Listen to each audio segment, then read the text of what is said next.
Супердудко.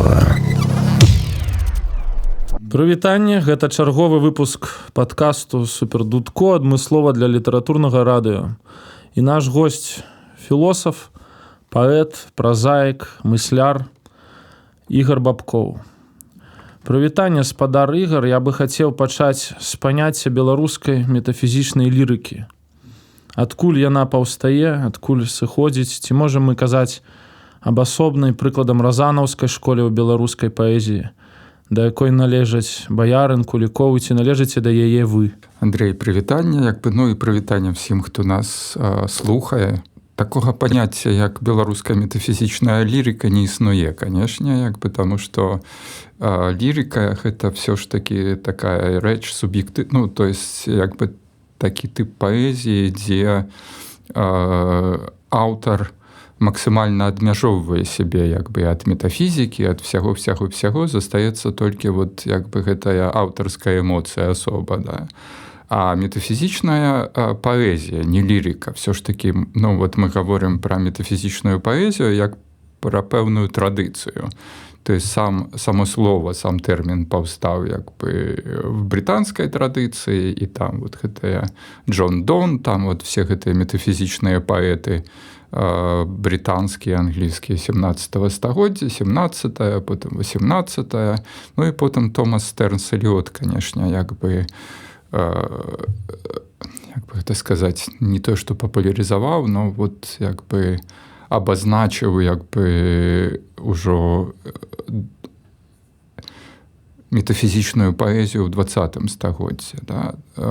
Я ніколі не думаў пра сябе як пра метафізічнага паэта, хаця сама паэзія ў мяне пачалася в сярэдзіне 80-х з таго, што я прачытаў Гайдэгера. У Гайдэгера ёсць такое славутае выказванне, што быць філосафам — гэта быць паэтам. То есть філасофія і паэзія, яны вельмі блізкія, таму што і там адбываецца максімальная канцэнтрацыя сэнсу. І больш за тое, філасофія — гэта не трактаты, не нейкія занудныя акадэмічныя такія, скажем, размазванне мыслення, а это максімальнае паглыбленне і максімальна абхостранае інтуітыўнае бачанне сутнасці рэчаў.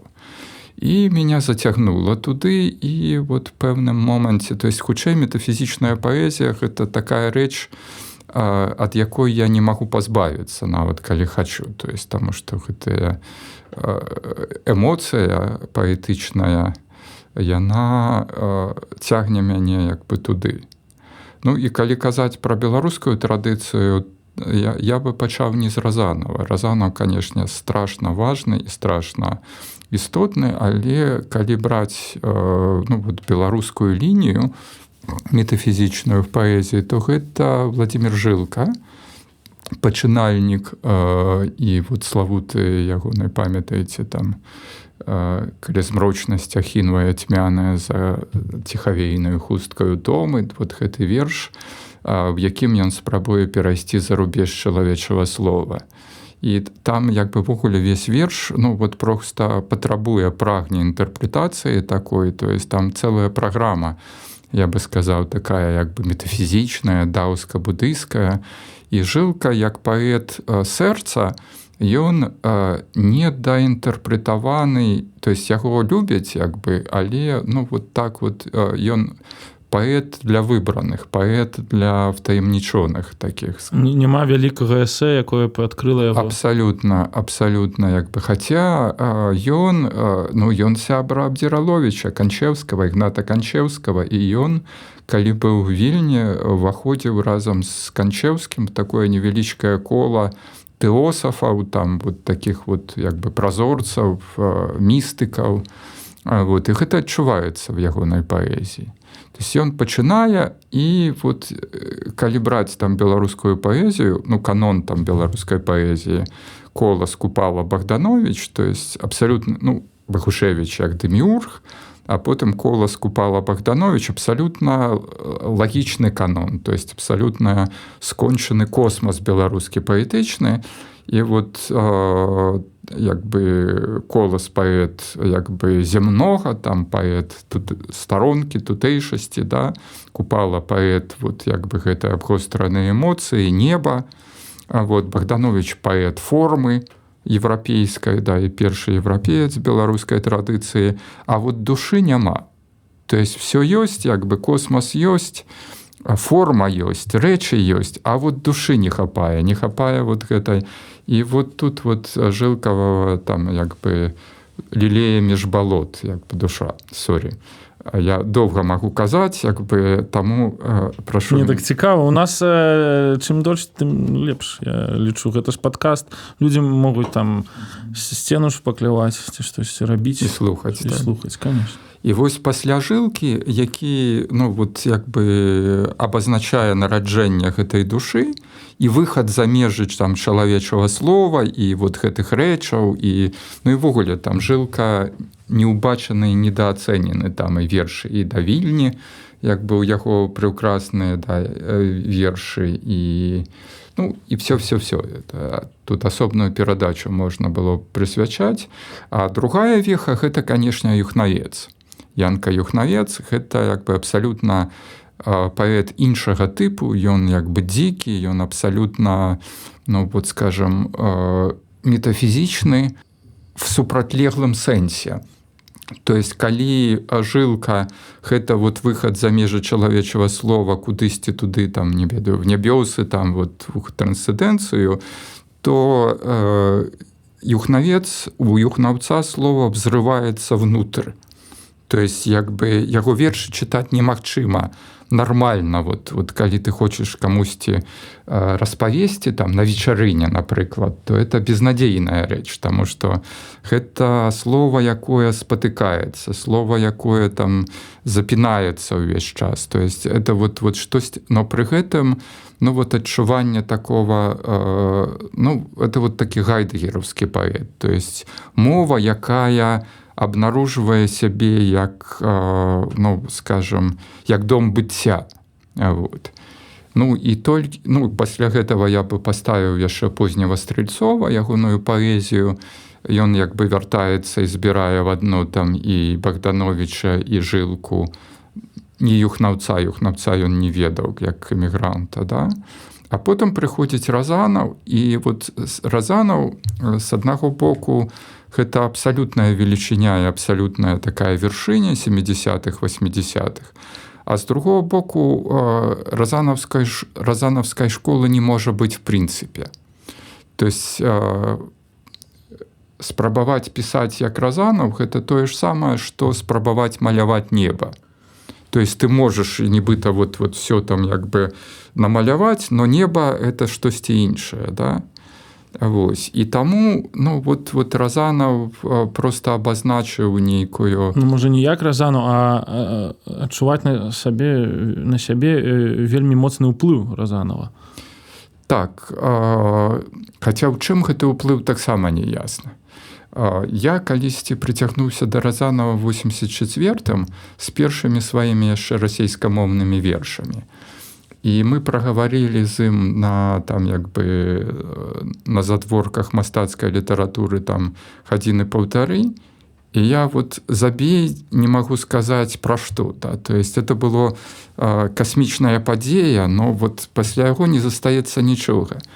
І потым мы сазвоніваліся, там я яму званіў, і ну, вот мы сустракаліся, там я патрабаваў нейкіх адказаў, мы блукалі гадзінамі па Янку Купала, там вот все, і все гэта заставалася, ну вот в космосе. В космосе, да, то есть вот нема за што ухапіцца, да, так што вот як бы, але пры гэтым Разанаў зрабіў магчымым все астатняе. То есть пасля Разанава беларуская паэзія выбухнула, і вот як бы вот все пакаленне тутэйшых это пакаленне постразанаўскае. То есть нават Сыс, які максімальна далёкі ад метафізікі, все адно ён як бы фанат Разанава, і я памятаю, ён казаў пра сябе, што толькі Разанаў, да, то есть вот Віталь Рыжкоў мне казаў, што таксама штосьці толькі Разанаў. Ну, шмат хто з паэтаў, пра якіх падумаць складана было б. А потым, вот, калі браць ужо, ну, вот, скажам, гэтае пакаленне, крышачку старэйшае, то гэта, канешне, Олег Мінкін, які будысцкі паэт абсалютна, і таксама, як і Жылка, не прачытаны і не ўбачаны, пры тым, што ён і лаўрэат, і культавы, там, скажам, і вядомы, но вот, як бы, тым не меней, да. І пасля Мінкіна ўжо, ну, вот, умоўна кажучы, прыходжу я са сваёй, да, паэзіяй, і я, конечно, сябе не бачу і не магу пра сябе казаць, таму што паэту забаронена аб'ектываваць сябе, то есть казаць, што от у меня такая паэтыка, там, это все як бы абсалютная лухта. То есть калі паэт пачынае такое рабіць, то яго смела можна як бы перапыняць там і заводзіць там пад душ. Лев Толстой штось такое казаў, нельга наблюдаць наблюдателя. Ну, вот штосьці такое, да. Таму вот, а далей ужо пачынаецца цэлы шэраг, там як бы з'яўляецца Баярин, вот, першую кніжку якога я выдаў, за што ён на мяне часам крыўдуе, там часам як бы не крыўдуе. Ну і пасля Баярина ўжо цэлы шэраг, там як бы і Кулікоў, і Кацярына Масэ, і Сіўченка, там, і ажна да сённяшніх там як бы маладых, ужо зусім маладых, там, скажам, там Дар'я Мацейша, там Дзяніс Мацейша, да, вот, ну і можа быць яшчэ хтосьці. І я бы нават сказаў, што, ну, это думка Акудовіча, але тым не меней, што беларусы значна больш метафізічная і філасофская нацыя, як бы, чым все нашы суседзі. То есть гэта, калі б мне хто сказаў такое напрыканцы 80-х, то я б гучна смяяўся, таму што, ну, Беларусь гэта такі, скажам, савецкая літаратура, традыцыйны там фальклор, культура, там вот штосьці такое. А зараз вот становіцца все больш ясна, што вот нашая місія, можа быць, в рэгіёне, там, не ведаю, ці вот в гэтым раскладзе, гэта, канешне, мысленне. То есть в гэтым сэнсе мы, немцы ўсходняй Европы, не толькі па разважлівасці там ці вот такой рацыянальнасці, можа быць, нават не так, а вот менавіта потому, што як бы мы рефлексуем в адрозненне ад всех астатніх. Ну, гэта вы кажаце ж, магчыма, пра сябе, як асобу. Не, тут я мог бы там десяткі назваць. Не, ну, разумець, десяткі, але увогуле, як так экстрапаляваць звонку некаму там далёка ад Беларусі расположанаму назіральніку, можа так не падасца, што Беларусь нейкая рэфлексуючая, бо у нас тут такі ж вось гэты зейтгест, што і ў некаторых суседзяў. Просто што мы робім як бы з гэтым нашым, з гэтай нашай сітуацыяй. То есть тое, што нас бачаць як бы в якасці чорнай дзюркі і вот тыкаюць пальцам, паказваючы, што вот глядзіце, вот, а у беларусаў жа як бы вот яшчэ горш, да, вот, то это все, ну, скажем так, описывается социологией, а не метафизикой. То есть это все, то есть калі мы пачынаем прэміраваць на себя вот гэтыя чужыя інтэрпрэтацыі саміх сябе, то мы ўжо прайгралі. То есть мы мусім быць тымі, кім мы самі сябе бачым і ўяўляем.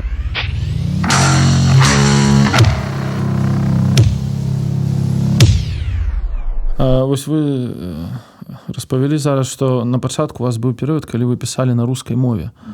Можаце сказаць, у якім годзе, як, пад уплывам чаго адбыўся пераход?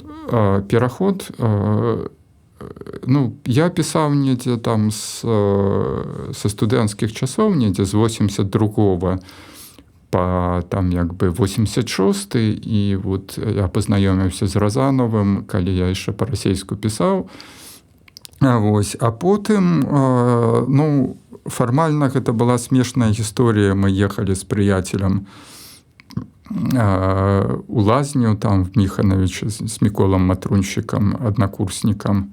і дамовіліся гаварыць па-беларуску і замоўклі на пару гадзінаў, таму што там на двух у нас было 6 беларускіх словаў, вот такіх рэальных. Ну, але насамрэч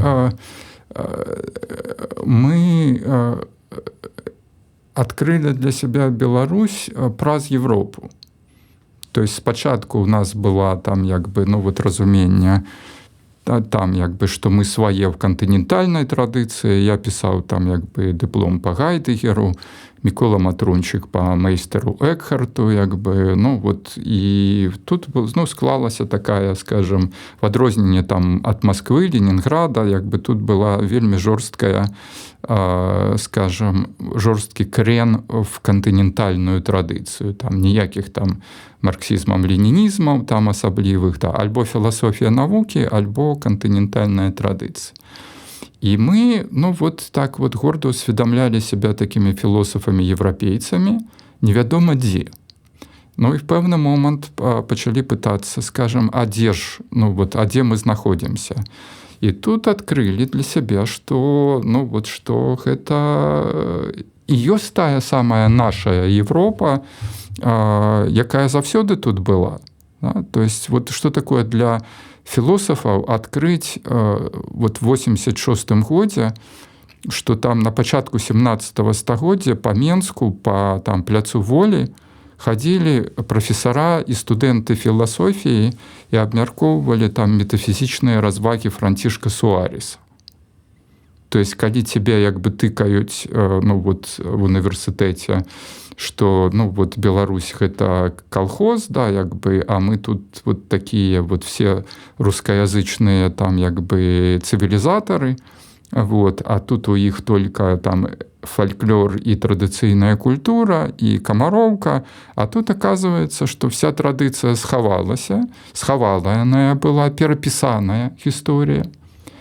І паўстала нават крыўда такая, то есть я бы нават сказаў, што вот мы, ну не то, што з пратэста, ну вот уявіць сабе, што ты ўвесь час думаў адно, аказалася, што все зусім не так, да?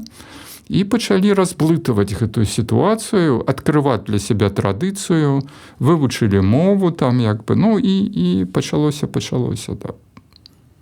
Вы казалі, што Паунд, напрыклад, метафізічны, адзін з важных метафізічных паэтаў 20-го стагоддзя, яшчэ вы у ліку сваіх улюбёных паэтаў называлі Рыльке, Эліят, я зараз перепутаў, Эліят, да, Рыльке, Паунда называлі. А вось вы чытаеце іх в арыгіналы? Так. У перакладзе можна прачытаць гэтых паэтаў? Бо я, напрыклад, чытаў Рыльке, ну, у расійскіх перакладах, я ўвогуле не зразумеў. Для мяне нават Пауль Цэлан болей зразумелы паэт, чым Рыльке. Рыльке самы дзіўны ў гэтым сэнсе вот во ўсёй гэтай кампаніі. Ён таксама для мяне, то есть з аднаго боку я яго вельмі люблю, як паэта сэрца, да, но хутчэй, скажем, за Мальте Лаурдрица Брыгге, да, за ягоны раман вот гэты і за познія дуінскія элегіі і санеты Арфею, да, то есть калі ён, то есть Рыльке не за часаслов. Да, то есть Рыльке першага перыяда гэта такі як бы прыгожанькі гладкапіс.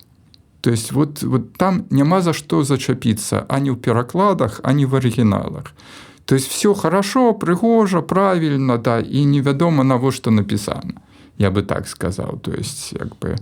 А вот потым пачынаецца ўжо, ну вот гэты пералом з Паріжа, з ягоных вот з ягонага сутыкнення з гэтай мадэрнай традыцыяй.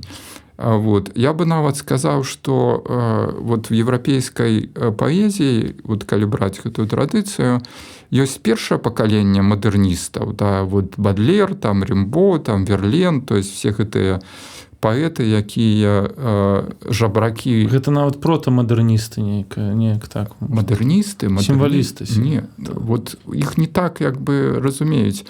Чыстыя мадэрністы, то есть это ж Рімбо як бы заявіў, што трэба быць абсалютна мадэрным, да, то есть гэта паэзія, якая знаходзіць сябе в парижскіх, ну вот таких жабрацкіх нейкіх куточках, ну, скажем... Латрэмон належыць да мадэрнізму таксама з імі? Не ўпэўнены, так, хутчэй вот такім протамадэрністам я б ужо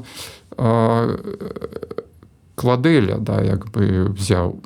Але вот Бадлер, Верлен, Рэмпо гэта жабракі, якія ткуць паэзію, ну вот з тканін, ну, ствараюць паэзію з тканіны сучаснага горада, да? Іх гламурызавалі.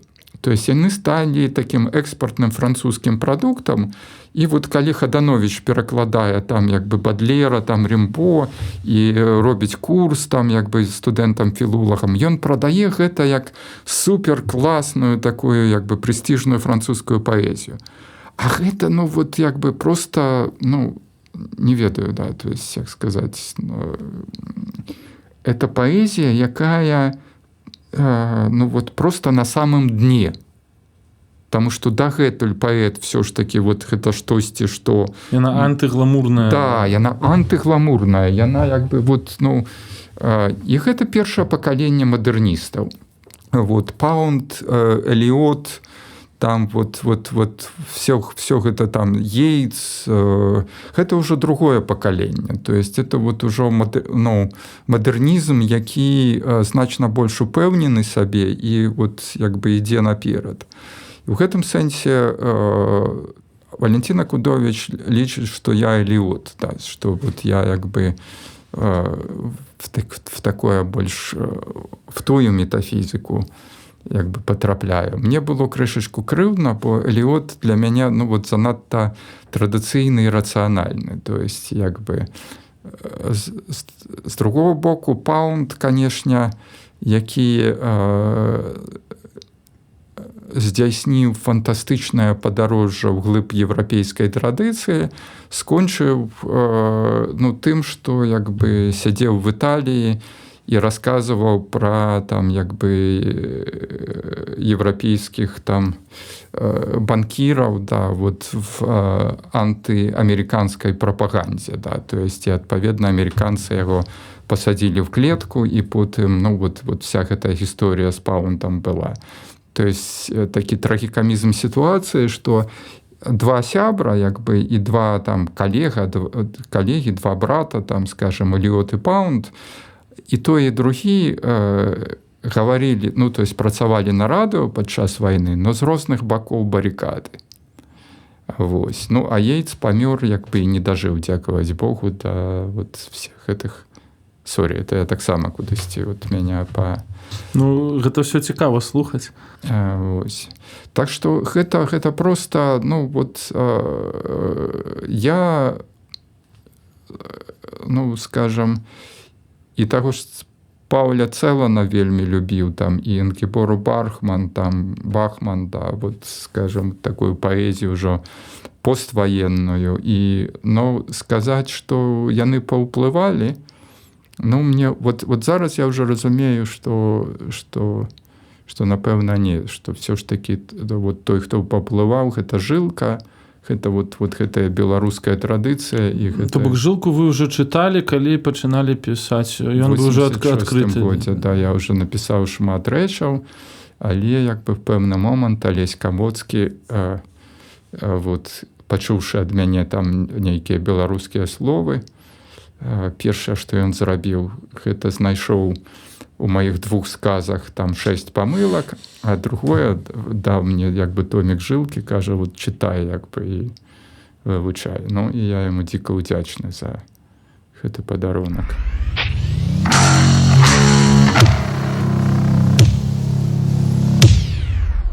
Калі я рыхтаваўся да падкасту, я перачытаў вашыя раманы і перачытаў за асалодай, бо гэтая проза перш за ўсё стварае ўражанне вельмі добра, вельмі якасна адрэдагаванага тэкста.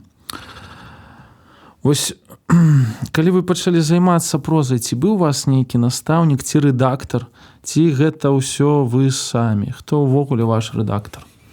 Ну, Валерка Булгаков вельмі бы пасмяяўся, да, як бы з такого ўражання. Я памятаю, калі выйшаў там Адам Клакоцкі і ягоныя цені, то першая рэцэнзія в нашай Ніве ці в Архе, якую ён напісаў, складалася там як бы з двух сказаў, да, як бы, што много памылак, да, як бы, і... Ну, гэта памылкі, гэта праца карэктара, а я кажу именно як стыль-рэдактар. Гэта... Вот я ему так і адказаў, што ну ты, Валерка, як карэктар разважаеш, да. Насамрэч ёсць розныя тыпы прозы, і рэдактар вельмі неабходны і патрэбны звычайна в сітуацыі, калі ну, чалавек займаецца там актуальнай літаратурай альбо папулярнай літаратурай, калі яму трэба пісаць хутка, ну вот ён больш-менш ведае каркас, то есть пра што, і тады ён нагаворывае, напісывае там вот нейкі расповед, там наратыў стварае, да, а потым аддае аднаму ці двум рэдактарам, і яны ўжо перапісваюць як бы гэтую гісторыю, ну в больш-менш такі як бы... Ну, яшчэ можа быць варыянт, калі ён сам не можа увогуле, не таму, што спяшаецца. Да. І я ведаю такіх, ну вот вядомых аўтараў беларускім папулярным, скажем, як бы сегменце, да, якія так рабілі. Я не ставлюся адмоўна да гэтага, таму што, ну, это вот стварэнне прадукта пэўнага тыпа, і ну, малайцы, што не выдаюць паўфабрыкат, а даюць хаця бы прафесіянал. Але я звычайна пішу як бы звяртаючыся да аднаго сказа ці перачытваючы як бы тэкст, які паўстае, ну не менш за 100-150 разоў. То есть вот кожны раз я як бы калі сядаю, па-першае, я вельмі мала пішу. То есть у меня няма такого, як у Караткевіча, калі ён сядаў. Ну, за 10-годдзі 3 раманы ўсяго. Ну, як бы так, да. І па-другое, я вот як бы спрабую... Это нельга сказаць, як бы там дасягаць там дасканаласці, там ці вот нічога чаго. Нет, тут просто вот потрапіць у нейкі гештальт свой. То есть я вот адчуваю, что там, ну вот что-то не туды пашло. Ну, нейкі густ асабісты, ну гэта і ёсць рэдактура такім чынам. Не ведаю. У мяне один раз быў, калі я як бы угаварылі меня аддаць рэдактару, да, то есть кніжку, гэта была кніга эсэяў «Каралеўства Беларусі», я аддаў да Кудовіч. Кудовіч чесна там пакрэўзаў, а ён прафесійны рэдактар і ганарыцца. І я чесна прачытаў всё гэта і практычна нічога не внёс. То есть вот все, што ён мяне як бы правіў, заходзячы там, ну, вот з правільнай мовы там, ці з правільнага разумення, да, все гэта як бы мне было перпендыкулярна, ну, то есть не клалася вот в нейкую, в маё разуменне мовы. Так што ваши гэтыя раманы, яны без рэдактара, да, выходзілі? Без рэдактара. Ну, вось, да, цікава. Вось пра рэдактуру у нас з Ганай Северынец была гутарка, у якой яна сказала, што рэдактар, які моцна неяк вось там уплывае на тэкст, ён выступае як суаўтар фактычна. Але вось, напрыклад, ваш улюбёны Селінджер, таксама як і мой, без амерыканскай гэтай школы рэдактуры, дзе яны рыхтавалі творы, дзе ад пачатку апавядання, а потым Catcher in the Rye, гэта таксама і рэдактарская праца моцна, і гэта бачна па творы, гэта пайшло яму, я думаю, на плюс, таму што гэта вельмі добра напісаны, адрэдагаваны, вычытаны такі моцны твор. І таму я, напрыклад, заўсёды стаўлюся да рэдактуры добра, але гэта мусіць, пэўна, быць свой рэдактар. Але вам не трэба, бо вы самі сабе рэдактар. Прынамсі, у нас няма Нью-Йоркера. Вось, да. Які бы, ну, вот в пэўным сэнсе такім Нью-Йоркерам быў наш, ну, вот дубаўцоўская наша Ніва, віленскага кшталту. Да, вот ён там сапраўды правіў, працаваў з аўтарамі, там як бы прапаноў, но ён вельмі ашчадна, канешне, гэта рабіў, но вот як бы дубаўцоўская школа в беларускай прозе, як бы гэта і ці журналістыцы, да, як бы гэта вот цалкам рэальна. На мяне неяк ён не асабліва правіў, то есть чамусьці. Ну, таму што не было патрэбы. Але шмат па якім аўтарам беларускім можна было бы прайсціся, бо я там купляю кніжку, я бачу гэту неахайную рэдактуру. Да, і вось тады паўстане пытанне, што застанецца ад аўтара. Ці ўвогуле не трэба нікога рэдагаваць, каб усе бачылі гэтыя абліччы аўтараў сапраўдныя. Ну, тут і так. Можна, скажам, калі аўтар хоча, ну, скажам, прадставіць як бы сваю натуральную нейкую мову там, ці вот, як бы маўленне, ці гісторыю, да, то можна такія рэчы пакідаць, таму што вот часам, калі пачынаецца такая, як это называецца, там грама нацыі, ці як бы вот всякие так халівары з нагоды таго, што вот там беларускія пісьменнікі там не умеюць нормально по-беларуску, вот у іх тут русізмы ёсць, а вот тут вот такое слово, а мы ад іх чакалі, што яны будуць там як бы светачам нацыі, а яны такія засранцы, як бы, ну вот зусім. Вот у мяне зусім іншая перспектыва. Я памятаю канец 80-х. Перспектыва можа быць самой мовы, якая трансфармуецца, развіваецца. То есть вот канец 80-х, калі мы перайшлі на беларускую мову. То есть мы былі першым пакаленнем, якое стала размаўляць по-беларуску штодня. То есть прыняла мову не ў якасці такой ритуальнага, ну вот як бы інструмента, як там у беларускіх савецкіх пісьменнікаў было, калі як бы вот. А савецкія беларускія пісьменнікі не размаўлялі штодня? В абсалютнай большасці не размаўлялі. Вот, таму што калі ты размаўляеш штодня, ты ўжо не пісьменнік, а нацыяналіст. Это адсочвалася не з-за таго, што яны былі такія здраднікі там, ці вот конформисты, а это вот это была як бы такая установка. Это все адсочвалася. Да, то есть як бы. А тут прыйшло пакаленне, якое пачало штодня, і наша мова канца 80-х была абсолютно дзікай, ну не просто канструбаватай, да, яна была штучна сканструяванай. Там вот халера ведае, што там у нас вот эксперыментатарства такое дурацкае, там пурізм, там вот нейкія. І паступова, але мова ажыла. Мова стала жывой, да? І я памятаю, калі я выдаваў там першы зборнік Solus Rex, так, я пісаў на страшна такой вот насычанай беларускай мове, складанай, да? Просто таму, што я выпісаў для сябе 300 самых складаных, улюблёных і рэдкіх беларускіх словаў і спрабаваў іх ужываць.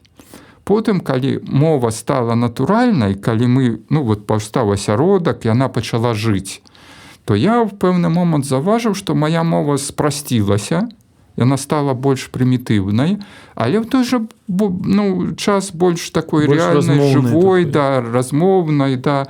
І калі паэзію можна пісаць, маючы ў загашніку 30 ці 300 там складаных словаў, то прозу ты можаш пісаць толькі тады, калі все твои персонажы жывыя, да, не сканструяваныя з гэтай мовай штучнай, да? І таму проза нашего пакалення, яна позняя. Мы пачалі пісаць прозу не раней за канец 90-х. Калі ўжо было там 2-3 пакалення беларускамоўных гарадскіх жыхароў, якія між собку там спрачаліся, ругаліся, там дамаўляліся, кахаліся. То есть было ўжо такое натуральнае жыццё, да? А вось ужо космас такі празаічны, тое, што там ужо і Клакоцкі, і Хвілінка ўжо стаў магчымым толькі тады, калі гэта не 2-3 пакалення, а ўжо там умоўна кажучы, там 100 000 чалавек, якіх ты асабіста не ведаеш, да, і тады ты можаш штосьці такое придумываць, уяўляць,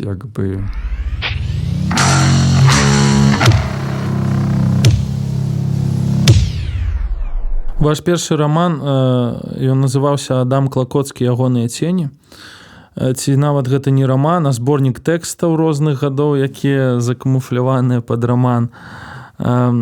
У ім таксама згадваецца тая самая ўжо культавая хвілінка.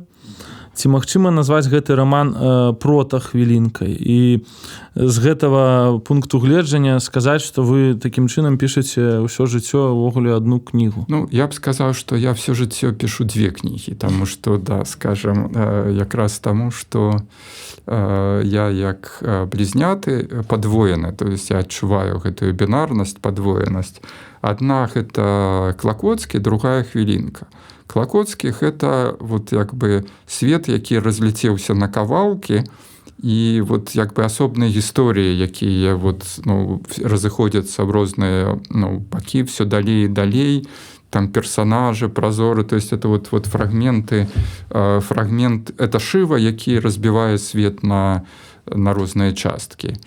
А хвілінка — гэта каўчэг, гэта вот тое месца, куды збіраюцца тыя, хто хацеў бы ўратавацца. То есть вот в гэтым сэнсе можна сказаць, што спачатку я як бы бачыў гэтую катастрофу, калі свет, ну вот, скажем, бачыць сябе як бы сітуацыі канца, а потым спрабую ўратаваць як бы тых, хто мне дарагі і любімы. Ваш роман «Хвілінка» разбіты на 2 часткі. Ці вы ведалі, што будзе другая частка, калі выходзіла першая частка? Чаму было не выдаць хвілінку пад адной вокладкай, напрыклад? І ці будзе трэцяя? Вы казалі ў інтэрв'ю, што ўжо пішаце раман з гэтымі жа персанажамі. Не ведаеце, гэта будзе хвілінка частка 3? Ну, насамрэч гэта адна кніга. Вот і 2 кнігі, да, то есть вот я не ведаю, чаму так атрымалася, але ясна не з-за нецярплівасць, хаця можа быць і з-за таго, што хацелася ўсё ж такі штосьці пакласці, да, таму што, ну, вялікі раман заўсёды мае рызыку быць недапісаным. Ты не ўпэўнены, што, ну, вот ты дажывеш там да гэтага моманта, што нічога не здарыцца. І вот калі штосьці ўжо з'яўляецца, вот, і тут гэтыя першыя 3 гісторыі, 3 часткі, яны як бы былі выдадзеныя ў Логвінава. І так атрымалася проста, што яны сталі ўспрымацца як самастойная кніга. Вось. І зараз я рыхтую, канешне, як бы все часткі пад адной вокладкай, да, то есть А все гэта 3 ці 2 ўсё ж такі? 2 кнігі, да. 2. То есть хвілінка скончаная, то есть гэта як раман, як, ну, вот, скажем, як свой свет, яна скончаная. І вот я, дарэчы, перапісаў Клакоцкага, дадаўшы 2 новыя апавяданні, і зараз вот Кацярына Пекірэня рыхтуе будзе перавыданне, да? Перавыданне Клакоцкага з 12 гісторый, а не 10. І да таго ж будзе дададзена, скажем, пасляслоўе выдаўцы, дзе вот все гэтыя гісторыі будуць так як бы праінтэрпрэтаваныя, апісаныя, да, то есть так. А не сапраўднага выдаўца, Этого ніхто не ведае. Ці гэта яшчэ адно там апавяданне, там 13-е, ці гэта як бы вось. І хвілінку таксама, да, і да хвілінкі будзе дададзены 3 размовы на лютэранскай горцы пра хвілінку, да, то есть одна размова з 14-го года, другая з 17-го, і третья з 24-го, як такое пасляслоўе, калі можна так сказаць. Не, гэта ўсё цікава, гэта робіць выданне унікальным, тому што гэта будзе не толькі тая самая хвілінка, якая можа ў кагосьці ўжо стаіць на палічцы. Але вось гэтая разбіўка на часткі таксама неяк вось меней увагі з-за гэтага было потым другой частцы, бо магчыма, там аўдыторыя там чакала ўжо іншы раман, да, яна б хацела пачытаць. А тут... Ну, Максім нават, калі мы з ім размаўлялі, ён першае пытанне задаў, што навошта ввогуле пісаць другую частку, калі там все адбылося ў першай. Я кажу, Макс, не все, там як бы наадварот, там як бы, ну, две самыя важныя гісторыі не расказаныя. Вот, як бы. І сапраўды другая частка завісла, яна практычна не была заўважаная, прачытаная. Вось, і две такія камічныя, можа быць, прыгадкі, да, в пэўны момант Макс Шур раптам прачытаў другую частку і напісаў тэкст, як бы, што вот дзе сапраўдная хвілінка, што першая гэта толькі, як бы, ну, вот размінка і што. А потым мне, як бы, можа быць, месяца 3 таму звоніць Якудовіч і кажа, слухайце, Ігор, я як бы паглядзеў на сваю палічку, дзе ў мяне стаяць улюблёныя кнігі мае, і знайшоў як бы там ваш другі том хвілінкі. Я раскрыў яго з подпісам і раптам зразумеў, што в 17-м годзе, калі я яму падарыў, Васильевич паставіў яго на палічку і забыў. І ён быў упэўнены, што ён прачытаў всю хвілінку, а аказалася, што не.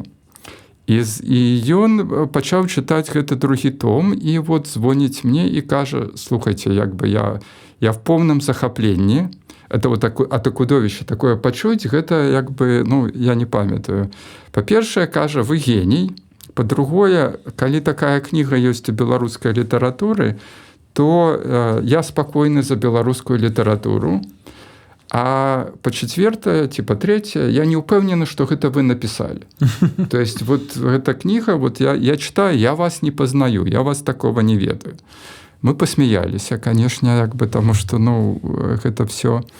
Ну, вот это вот такое бывае, да, то есть з кнігамі, якія... Ну, прыкладна, першую частку ж вельмі цёпла сустрэлі, гэта было такое адкрыццё для ўсіх. Ну, там быў такі безагаворачны гідроіц. Я сам тады прачытаў, я таксама не думаў, што магчымы такія беларускія раманы.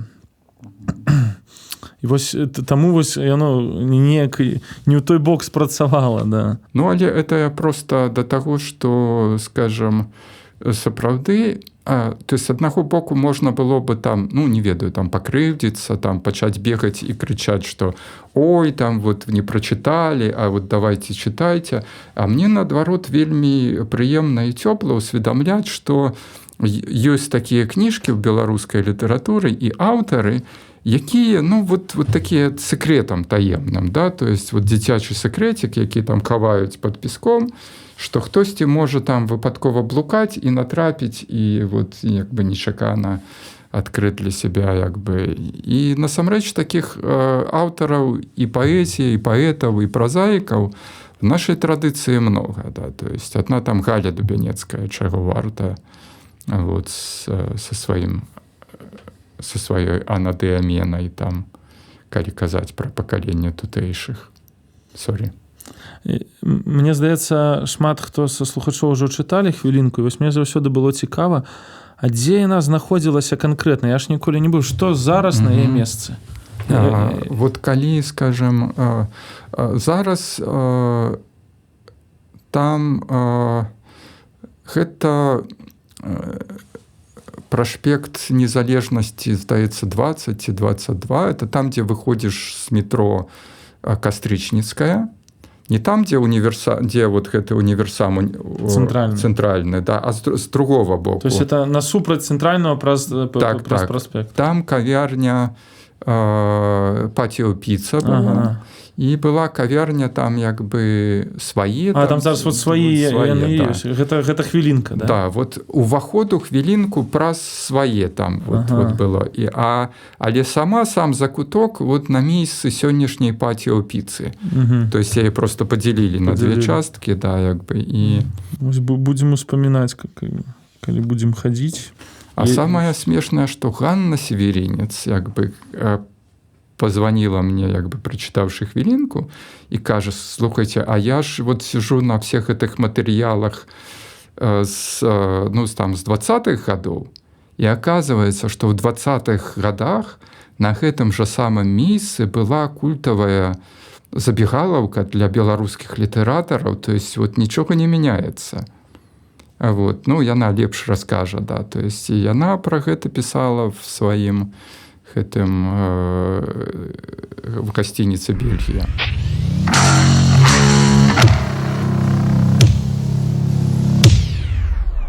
Вы называлі шэраг аўтараў, якія на вас паўплывалі як празаіка. Гэта Картасар, Борхес, Селінджер. Можна як-небудзь сфармуляваць гэты ўплыў? Чаму яны вучаць? Ну, цяжка сказаць, чаму вучаць, но Картасар і Борхес у мяне з'явіўся дзякуючы майму прыяцелю Віктарасу з філосафу з Вільні. На літоўскую мову яны былі перакладзеныя раней, чым на расейскую.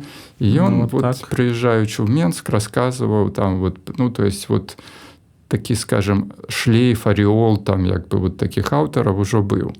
А потым в пэўны момант выходзіць, як бы, гульня ў класікі Картасара і томік Борхеса, гэты, як бы, в гэтай бібліятэцы там замежнай літаратуры, і гэта, канешне, была як бы падзея. Картасар, страшна важны для мяне персанаж, я нават як бы не ведаю чаму, таму што, можна сказаць, што моя проза — гэта Картасар, Селінджер і Борхес, сапраўды. Як майстры, і майстры нават не столькі, не ведаю, там тэкста, колькі стварэння свайго света. Да? Картасар для мяне важны, скажем, нейкай такой метафізічнай безнадзейнасцю, то есть як бы ён весёлай метафізічнай безнадзейнасці, то есть ягоныя персанажы гульні в класікі — гэта лузеры, якія збіраюцца ў Парыжы, в клуб змеі, і все гэтыя там дурацкія размовы, там все гэтыя гісторыі, якія між імі адбываюцца. Я памятаю, што я чытаў гэта в Менску там в 86-м годзе і быў перакананы, што ніколі не патраплю ў Парыжы. Да. А ўжо в 91-м блукаў па Парыжу, а в 99-м як бы нават жыў, як бы там як бы месяц, і і блукаў па тых месцах, дзе там не кавярні, да, як бы французскіх экзістэнцыялістаў, а менавіта героі Картасара для мяне былі такімі як бы парыжскімі героямі, парыжскімі ценямі, да. Борхес, як бы, гэта, канешне, іншая гісторыя, не менш важная. Гэта такія, скажем, метафізічныя фантазмы. І Борхес, канешне, гламурызаваны. Дзіка, як бы, ён амаль што такім, скажем, в пэўны момант у 90-е стаў, крыху было неёмка казаць, што ты любіш Борхеса, таму што, а хто ж не любіць, да, як бы. Гэта правда. Ён яшчэ з такімі жанрамі рознымі гуляў, дэтэктывы. Там, да. То есть такая гульня, і притым гэта, такая перонаўская Аргентына, то есть гэта правінцыя, гэта не Европа, гэта не цэнтр, не мейнстрім, а менавіта, зноў жа такі гэты прыўкрасны лузер. У яго ёсць фантастычны ўспамін, дзе ён расказвае, што напісаў сваю бабілонскую бібліятэку, працуючы за $30 на месяц в раённай бібліятэцы Буэнос-Айрэса. І супрацоўнікі гэтай раённай бібліятэкі, абнаружыўшы в энцыклапедыі артыкул пра нейкага Борхеса, пра яго. Ён ужо быў в энцыклапедыі. Яны са смехам яму расказалі, што глядзі, тут пра нейкага Борхеса, пісьменніка, ёсць артыкул.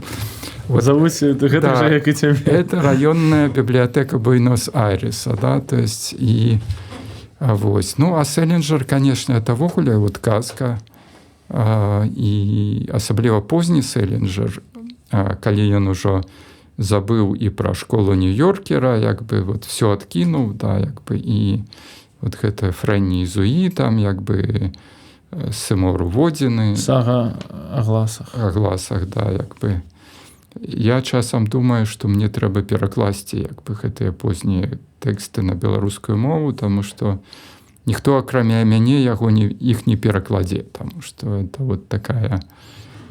Ясна, што гэты самы The Catcher in the Rye як бы можа перакласці хто заўгодна, там як бы стылістычная такая, скажем, ідэальная стылізацыя, да, як бы пад, скажем, падлетка, да, хаця, ну які там падлетак, там 17-18 год ужо, дарослы хлопец па нашае, да.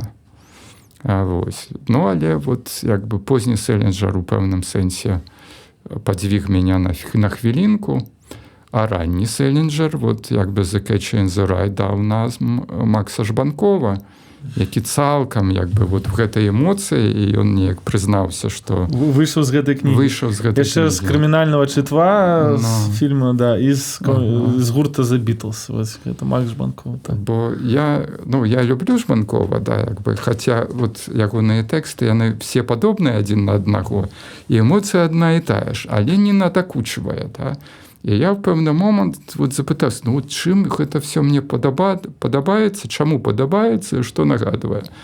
І раптам ён як бы сам в інтэрв'ю гаворыць пра Селінджера. Я разумею, што так, это вот, можна сказаць, як бы с аднаго караня. У вас з ім нейкі лексікон местамі агульны. Я не ведаю, хто аўтар, там партызаны, вы карыстаецеся, ён карыстаецеся, ці там дэкарацыі. Ён вельмі часта пра гэтыя дэкарацыі. Ну, гэта ў шматлікіх гутарках магчыма. Я бы сказаў, што это ўжо такі беларускі інтэлектуальны сленг паўстае паціху. Да. Плюс Акудовіч яшчэ дадаў як бы шмат. Так што беларусы філасофская метафізічная нацыя. То бок, калі ў Селінджера сага о гласах, то ў вашых хвілінках это можна назваць як там сага о хвілінке. Так, такая. Это хвілінка, і вот гэтыя тры персанажы, вот, скажем, Эва Дамініка, Францішак і Богдан. Ну, а при тым, што я сам жыў у гэтым інтэрнаце на Свердлова, вот, і некаторыя рэчы, якія я апісваю ў хвілінцы, гэта амаль што чыстая дакументалістыка, як бы, і... Ну, там гэта бачна, але ўжо не хочацца так, это трэба садзіцца за лоўкам, так дакладна ўсё пытаць. Так, да. Яшчэ вось вы казалі пра прыкладам Джона Дона, гэта такі метафізічны паэт, але ён быў і святар, і пісаў там гэтыя свае пропаведзі.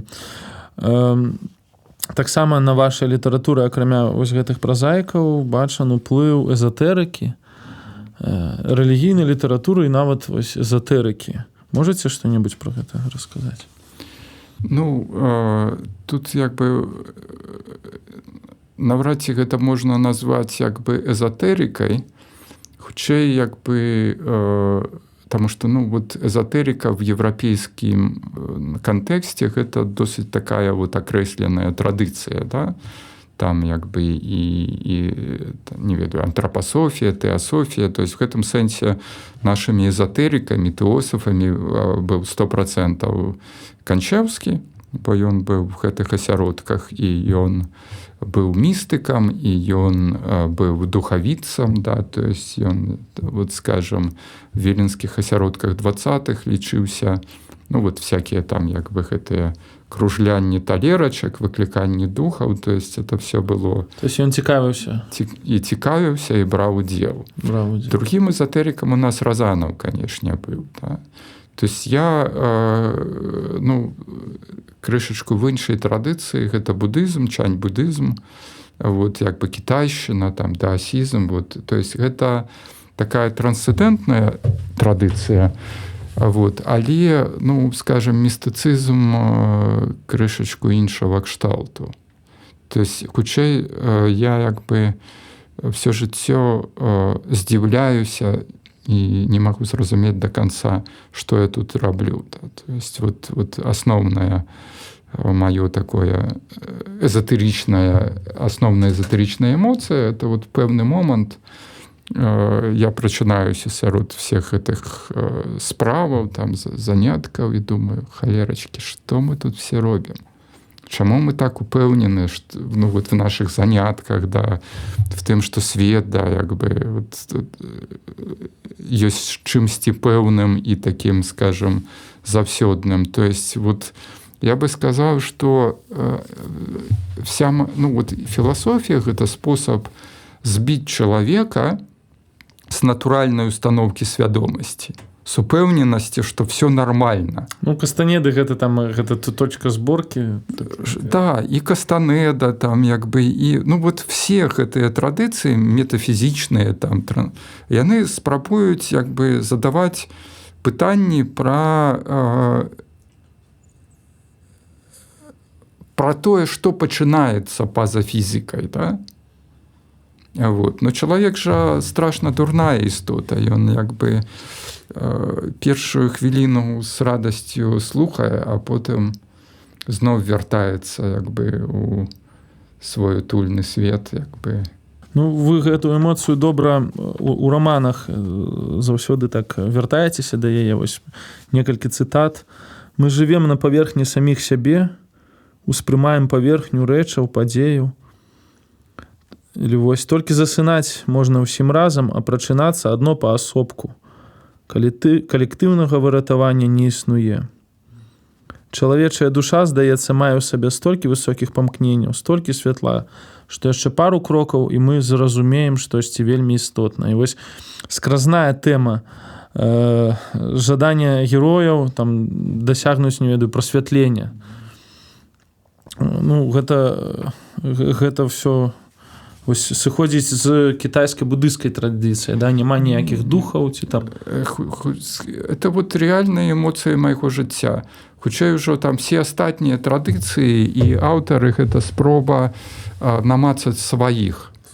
Таму што, ну, літаратар жа ці там, не ведаю, паэт ці мысляр ці проста чалавек, калі ён паўтаряе чужыя словы і чужыя думкі, ну, это, як бы, можа быць хорошая інтэлектуальная работа, да? Но это не паэзія і не літаратура. Да? А літаратар заўсёды піша пра тое, што вот ён сам адчувае. Так што калі б я сам гэтага не адчуваў, ну, і в маіх адчуваннях мне не патрэбныя ні Селінджеры, ні Картасары, ні дзен-буддізмы. Да? То есть просто калі ты разумееш, што табе дзіка самотна, што можа быць там 3 чалавекі там, як бы, у свеце сённяшнім, да, як бы могуць з табой пра гэта пагаварыць, ці ты можаш гэтым падзяліцца, то пачынаеш шукаць мёртвых і знаходзіш вот сваіх герояў там, як бы, 1000 год таму, ці там, як бы, 2000.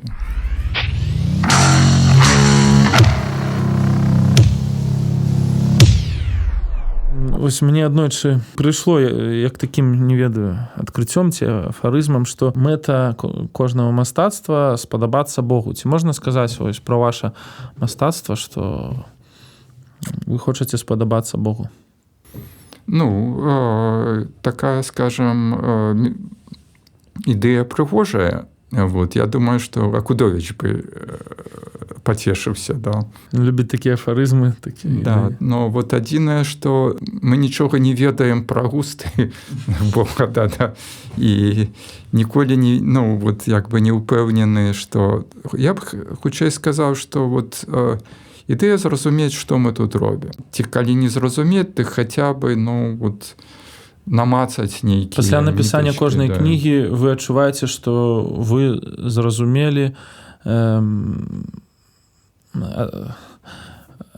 адказалі самі сабе на нейкія пастаўленыя пытанні, так? Не, хутчэй, скажам, вот, як бы, кожная кніга — гэта спроба, ну, вот, як бы, уявіць сабе нейкую прастору, в якой мы застаемся, да, в якой, ну, вот, гэтыя пытанні, яны важныя. Таму што чалавечае жыццё, то есть, вот, уявіце, мы штодня прачынаемся, праходзім праз дзень, там, як бы, уваходзім у ноч, потым зноў прачынаемся. Чалавечае жыццё складаецца, ну, в асноўным з такіх нізінаў.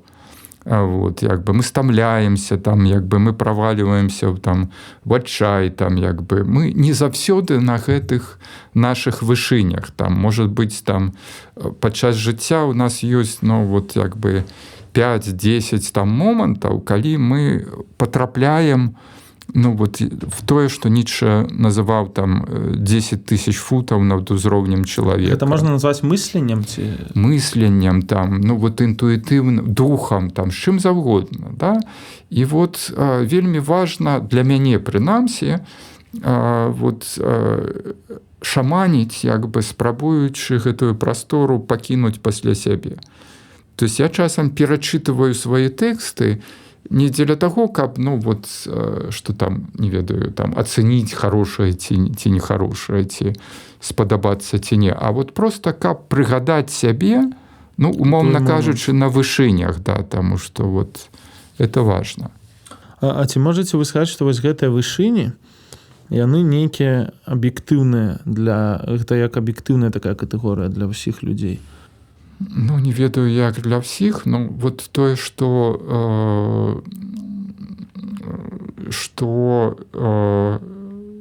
чалавечая свядомасць і свет ідэяў, як бы гэта абсалютна асобная рэальнасць, в якой мы можам адчуваць сябе дома, а можам не адчуваць, да? Як бы, то есть, калі мы дома в гэтай рэальнасці, калі мы маем падрыхтаваную свядомасць, калі мы працуем са сваёй свядомасцю, калі яна, ну, вот, дазваляе нам патрапляць на гэтыя вышыні, да? А вось тады, ну, вот, як бы, тады гэта адна гісторыя. А калі мы просто пражываем сваё жыццё як марыянеткі, паўтараючы там чужыя словы, чужыя думкі, жывучы як бы чужыя гісторыі, пражываючы чужыя гісторыі. Ведь як бы в асноўным, ну, як бы социум нам расказвае, вот, як бы, ну, не ведаю, не то, што як правільна жыць, а расказвае, што добра і што блага, да, чаго мы мусім хацець, там, як бы, якія ў нас мусяць быць эмоцыі, якія ў нас мусяць быць мэты ў жыццях. Гэта мы не самі прыдумваем, гэта мы знаходзім ужо, ну, вот, наявным в архіве эпохі, да, і мы альбо пагаджаемся і просто карыстаемся гэтым архівам, там, спажываючы гэта ўсё і прысвойваючы, альбо адпраўляемся ў падарожжа, ну, вот, не ведаю, там, па іншых эпохах і па нейкіх рэдкіх эмоцыях, ідэях, думках і спрабуем, ну, вот, знайсці сябе па-за межамі свайго часу. Вельмі цікава і прыгожа ўсё расказалі, дзякуй. Вы былі значнай заметнай часткай каралеўства Беларусі, як вы яго самі назвалі. Больш за тое, вы, здаецца, заўсёды былі калі не ў цэнтры літпрацэсу, але не на ўзбочыне. Ну, там, тутэйшая суполка перакладчыкаў «Бабілён», шматлікія часопісы, выдавецкія ініцыятывы. Нават калегію можна назваць часткай менавіта літпрацэсу. Незлічоная колькасць пісьменнікаў майго пакалення, крыху старэйшага, прайшла праз калегію. То бок, можна сказаць, што вы стваралі літпрацэс. А зараз такое адчуванне, што вы ў нейкай цішы. Гэта свядомы такі, як сыход у самоту, ці штосьці такое, ці гэта проста абставіны і ўсё? Ну, і свядомы, і несвядомы, таму што, з аднаго боку, канешне, калі казаць пра Менск сённяшні ці вот беларускую сітуацыю сёння, то всем нам настойліва параілі заткнуцца. Вот, і, ну, вот тыя, хто застаўся, яны як бы в пэўным сэнсе сышлі як бы з публічнай прасторы, але з другого боку я заўсёды пра гэта марыў, таму што, ну, мы можам там крыўдзіцца там і бегаць і крычаць, што ай-яй, там як бы вот всё замарожана, а можам паспрабаваць, ну, вот зразумець гэта як падарунак і вот прайсці праз маўчанне, праз вот гэтую цішыню, пішучы там свае тэксты, думаючы, таму што ўсё ж такі вот весь гэты, ну, тое, што мы называем там працэсам, да, это збольшага, ну, мітусня. То есть это абсолютно...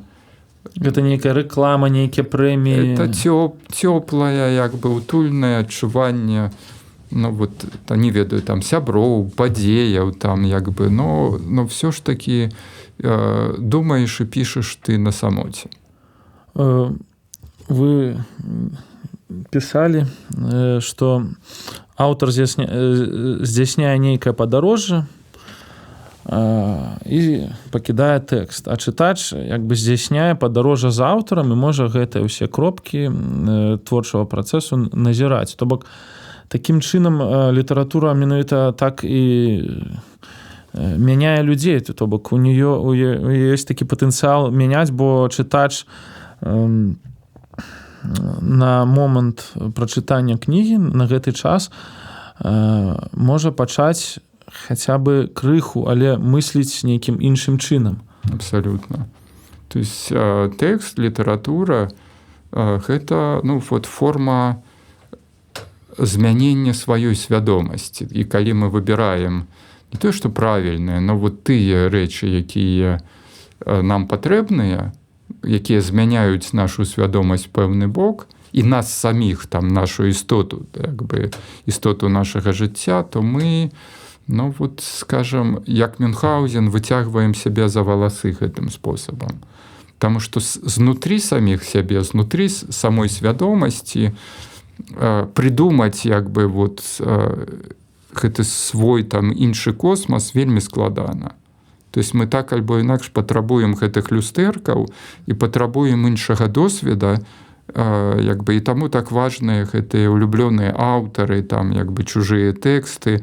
Мы як быццам бы ідзем па слядах, але насамрэч мы впускаем в сябе, як бы, гэтыя ідэі, там, думкі, эмоцыі.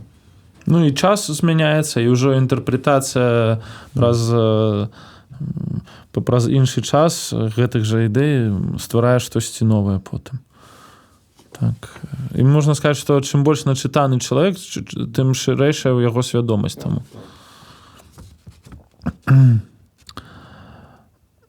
Вось такая цытата, яна крыху вялікая, але вось мы на сёння маем як мінімум 5 кшталтаў беларускай культуры: савецка-беларускі, авангардны ў шырокім сэнсе, віленскі, беластоцкі, эмігранцкі, якія накладаюцца адзін на адзін ды ўтвараюць тую мазаіку беларушчыны, якая бачна неаналітычнаму воку. А калі далучыць да гэтага ўсіх тутэйшых заходнерусаў, крысовых палякаў, савецкіх ды іншых маргіналаў, усё гэта пачынае небяспечна нагадваць лякарню, пра якую агульнаграмадскую ідэалогію можа ісці гаворка ў гэткай сітуацыі. Адзінае, пра што мы можам дамовіцца і пра што мы мусім дамовіцца, гэта своеасаблівы нулявы варыянт. Першае. Мы ўсе з'яўляемся персанажамі беларускай культурнай прасторы, незалежна ад мовы, самасвядомасці, нацыянальнага паходжання. Другое. Няведанне, пагарда, адпрэчванне беларушчыны – гэта такая ж беларуская з'ява, якая мае свае карані ў беларускай культурнай традыцыі, хоць і са знакам мінус. І трэцяе. Наперадзе светла. Вось пра гэта наперадзе светла. Тут у нас быў падкаст з паэтам Всеволадам Сцебурака, які аднойчы там выступіў са сваім канцэптам пакалення лас, такім песімістычным, умоўна песімістычным. А у вас такі аптымізм заўсёды ў тэкстах перабольшвае. Вось ці вы аптыміст па-ранейшаму? Ну так, канешне, да. У гэтым плане нічога не змянілася. Хаця, я калісьці Ганне Северінец у размове тлумачыў, што гэта такі, скажем, не дурны песімізм, не банальны песімізм. Аптымізм. Аптымізм, сорі. Да, як бы, што все гэта, скажем, маем нейкія метафізічныя карані больш, а не просто вот разлікі. Это не антропацэнтрычны аптымізм. Это не разлікі, вот што вот я тут разлічыў, што все будзе там так і так, да, як бы, так што радуйцеся, што все. Это такі аптымізм Уільяма Блейка, которому штосьці такое, ён заўсёды просто, што все хорошо, і будзе хорошо, і было хорошо. Ну, хутчэй тут вот ёсць як бы быў такі вельмі цікавы, недачытаны, недаацэнены беларускі філосаф Владзімір Самойла. У яго як бы ягоны тэкст «Гэтым пераможаш». Фантастычна прыгожы, насычаны, да, дзе ён абгрунтоўвае як бы свой аптымізм, такі пост ляйбніцаўскі, да, як бы, і нават гаворыць пра баланс зла і дабра ў свеце, і пра, ну, там вельмі цікавыя развагі.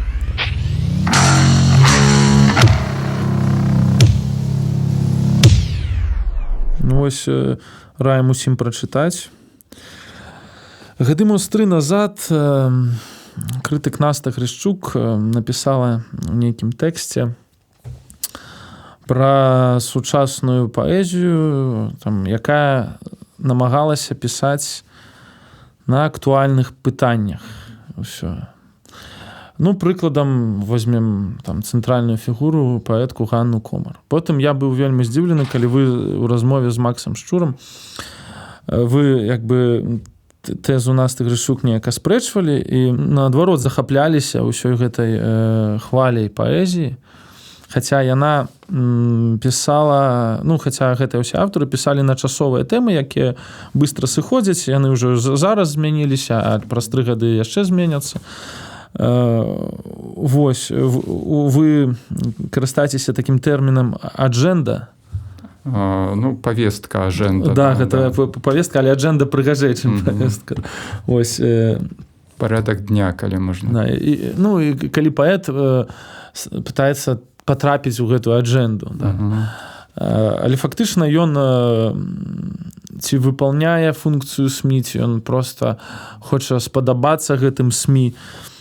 Таму што, ну, задача мастацтва іншая. І вось, а вы з Максам Шчурам наадварот аналізавалі всю гэтую хвалю і знаходзілі яе цікавай. А што зараз? Як для вас выглядае ўся гэта хваля актуальнай ці не вельмі актуальнай паэзіі? Зараз жа яшчэ у аджэндзе што ёсць? ЛГБТ, гендерная роўнасць. Вось. Як вы ставіцеся зараз, калі мастацтва, напрыклад, гэтыя тэмы карыстае? Ну, я бы сказаў так, што паколькі я максімальна далёкі сам у сваёй там як бы у сваім мысленні, сваёй творчасці вот ад гэтых рэчаў, то я крышачку па-іншаму, можа быць, всё гэта бачу, да? Вось. І я бы не сказаў, што захапляўся гэтым, просто я гаварыў пра тое, што вот як бы ў самім літаратурным поле, скажам, з'явіліся 4 асобныя зоны. То есть асобна папулярная літаратура, вот такая поп-літаратура, і гэта, канешне, як бы Марціновіч, як бы гэта крыху Горвард. Гэта актуальная літаратура, на той час гэта быў Бахарэвіч, як бы, ну і вот шмат. Крышачку гэта самы Артур Клінаў, як бы паміж поп і актуальнай. Такі, скажам, класічная літаратура, якая працуе там, ну, вот в режиме посткараткевічаўскім, там нацыянальныя праблематыкі, Орлоў, там вот это вот все. І мадэрнізм такі, скажем, вот прекрасныя лузеры, якія там як бы, ну, займаюцца сваімі рэчамі, да? І я казаў пра тое, што сам падзел на такія асобныя зоны, вот знікненне вот гэтага сінкрэтызма, калі ўвесь час як бы, ну, там чалавек, умоўна кажучы, там як бы мадэрніст, а яго ўвесь час папракаюць, а чаму як бы вашыя кніжкі не купляюць там 3000 чалавек, да, як бы ці там 7000. Вот. Ці, а чаму вы не пішаце на актуальную тэму, да? А там чалавек піша на актуальную тэму, а яму кажа, а чаму вы не такі глыбокі, там, як там Кафка, ці там як бы не такі душэўны, як, не ведаю, як Селінджер. Вот. А у нас зараз як бы, ну, вот нарэшце все, ну, вот стало як у людзей, да? То есть вот калі табе пытаюцца, што а чаму ты не прадаешся в колькасці 7000 экземпляраў, заўсёды можна сказаць, ну, у нас ёсць Горват, ён прадаецца. Ёсць Марціновіч. Марціновіч, да, як бы цудоўна. І мы зразумелі вот гэтыя рэчы, да? Ёсць тое на любы густ. Да, и я бы сказал, что я, ну, скажем, все перасталі ставіцца з пагардай да сваіх калегаў ці са скепсісам, якія працуюць в суседніх зонах.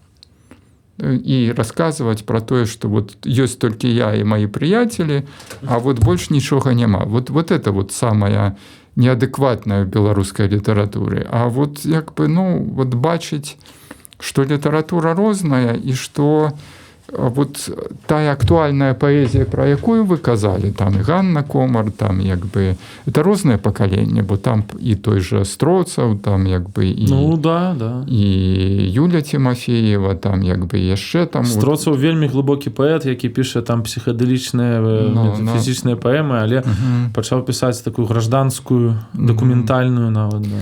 Вот яны в пэўным сэнсе праходзяць зараз як бы наскрозь вот як бы гэтую сённяшнюю павестку, і мне вельмі цікава іх рэфлексіі пасля таго, як яны выйдуць з другого боку. Таму што ясна, што ну, вот кожны паэт, ён, ну, скажем, захоплены вот сваёй эмоцыяй, но потым эмоцыі сканчаюцца, тэкст напісаны і паўстае, ну, вот бачанне самога сябе і пытанне, а што гэта было, да? І вот я не хочу в гэтым сэнсе ацэньваць вот нейкую літаратуру як лепшую ці горшую, а просто, ну, хацеў бы, каб мы разумелі, што гэта абсалютна розныя жанры, зоны і розныя задачы ў літаратуры. Таму што беларуская літаратура навучылася быць літаратурай прыўкрасных лузераў. Глыбокай такой, скажем, ну, вот адзін Кульбак чаго варты, да? Шупаўскі, да, ну, таму што вяртаюць нам Кульбака зараз. Вяртаюць, да, але ну вот уявіць сабе, што чалавек пісаў фантастычна прыгожыя, мадэрнісцкія, ён лепшы за Кафку, ён лепшы за Бруно Шульца, то есть это вот фантастык. І ён быў пахаваны але на яго няма столькі ўвагі, як на Кафку. Да. Пахаваны в выдзішы, да, то есть як бы і зараз мы разумеем, наколькі, а это адбывалася ў нас тут у Менску, у Вільні, да, то есть это наш мадэрніст, як бы в пэўным сэнсе. І тое, што робіць Шупа, конечно, гэта подзвіг. Вось. Вось гэта неадэкватная рэакцыя, пра якую вы кажаце, можа яна паўстае таму, што гэта, як скажам, мало ресурсаў на беларускую літаратуру прыходзіцца. Опять же, з раздвоенасцю, што ёсць там дзяржаўная, недзяржаўная. І гэта як такая барацьба за ресурсы, і таму вось... Можа быць. Ну, я б нават сказаў, што вот я б і не ставіўся з пагардай нават да сённяшняй дзяржаўнай, ну, вот да всех гэтых часопісаў, да тых людзей, якія вот засталіся сёння, як бы у Беларусі, да, то есть полымя, там, маладосць, як бы, гэта вельмі важная, скажем, насамрэч, ну, фарпосты, і вельмі важная работа, і, ну, і трагічная шмат у чым, да, таму што вот сапраўды все замоўклі, і будзе непаразуменне. І гэта адзіныя легальныя, ну, вот, як бы спосабы там беларускага слова, і не гучаць, друкавацца.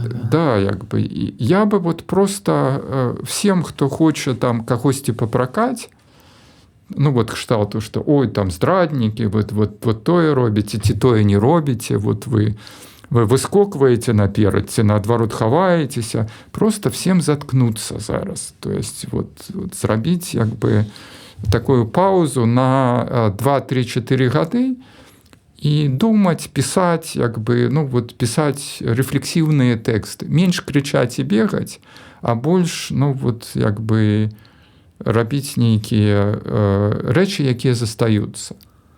Вельмі добрая парада, дзякуй. Я, дарэчы, ўжо задаў усе пытанні, амаль усе, якія хацеў. Вось скончым такім пытаннем. Ці можаце вы расказаць мне і нашим слухачам, чаму Акудовіч геній? Ну, таму, ну, па-першае, Акудовіч не геній, у старагрэцкім сэнсе, як бы, таму што геній – гэта вот той дайманіон, які жыве побач з намі і які нашэптвае нам ну вот не то, што як мы сябе мусім паводзіць, а калі мы адхіляемся ад нашага Так ён же наканавання. нашептвае. А Кудовіч просто слухае свайго даманьёна, да? То есть слухае свайго генія. То есть Акудовіч адважны, ён не баіцца растраціць сябе як бы на свой кон. Ось. Таму ён ну, страшна важны. І, ну, Акудовіч сябра, мы з ім як бы гадзінамі па тэлефоне размаўляем зараз, калі іншых варыянтаў не застаецца. Да. Так што сябру рэкламаваць непрыгожа. Не то, што рэкламаваць. Я зараз напісаў эсэй для такі рыхтуецца зборнік пра сярэднюю Европу, такое перадумыванне сярэдняй Европы. Вот, там Кшыштаф Чижевскі як бы з Краснагроды сабраў такую каманду еўрапейскіх інтэлектуалаў і вот запрасіў таксама паўдзельнічаць. Я напісаў эсэй пад назвай «Сярэдняй Европы няма», сказаў Акудовіч. І Акудовіч як бы в гэтым эсэе выступае як вот персанаж інтэлектуальны. Вот як у Платона Сократ быў, да. І я так крыху хваляваўся, таму што ну, вот, это не тое, што я дакументальна спісываю, што там сказаў Акудовіч. Я прыдумываю для сябе як бы свайго Акудовіча. Ну, Платон, магчыма, так і рабіў. Да, вот. Таму, скажам, у нас як бы нарэшце ёсць каго прыдумываць. У нас, то есть Акудовіч, ну, это касмічная падзея, не меншая за Разанова, я бы так сказаў.